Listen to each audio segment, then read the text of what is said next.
Ng'ennaku z'omwezi 5 omwezi ogw'omukaaga omwaka guno twakulaga emboozi mawulire gaffe agaleero ey'omuwozi w'ensimbi Mutesa Hamida Nalule ow'emyaka 35 eyafumitibwa ebisa ebyamujja mu bulamu bw'ensi eno. Ono yafumitibwa omuvubuka Kabatazi Elvis ow'emyaka 26 gwe yali abanja obukadde 18 nga bwe bwamulema okusasula kwe kusalo n'amutta mu bukambwe nga yamuttira mu mmotoka ekika kya Toyota Fielder namba UBR 759V nga bagenze okulaba ssentebe w'ekyalo wabula ne batamusangayo. Kaakati olunaku olwalwo Elvis asimbiddwa mu maaso g'omulamuzi Namuno Peace ow'Emukono n'amusomera omusango okutta omuntu era bw'atyo n'amusindika ku alimanda mu kkomera e Kawuga okutuusa ng'ennaku z'omwezi 3 omwezi ogw'omusanvu omwaka 2025.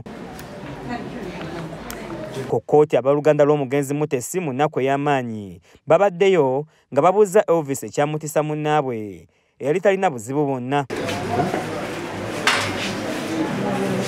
Abamu ku b'eŋŋanda z'omugenzi nga bakulembeddwa Mutesi Nalule Anita bategeeza nti bagala kkooti bawe obwenkanya era nga bagala omutemu ono avunaanibwe kuba tewali nsonga nnambulukufu yamutisa munnaabwe. Tusobako bwe twabimanya omutemu oyo gw'olabye yatukira omuntu naye tubadde tusaba tufune obwenkanya because omwana atali talina musango kubanja omuntu si musango.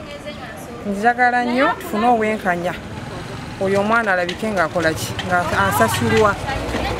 Kati ng'egi bamutadde ku limanda tuge tukomeye ennaku z'omwezi nga 3 ogw'omusanvu tujja kubeerawo ekirala kyetaagisa famire tujja gikuŋŋaanya.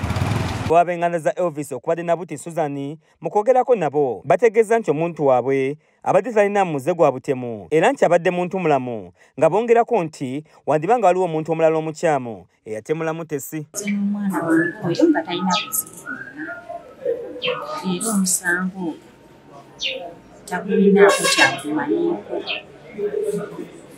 yali mungu muno nga bwanakugampeera namuwerekera naye ng'omukyala yajja ayogerezeganya nakyo n'oyo okusuubira nti yamutuusaako saba kooti emunye obwenkanya omuntu waffe tukimanyi talina musango. Kaweesa Paul yakusakidde eggulire lino ku lwa KSTV Agale.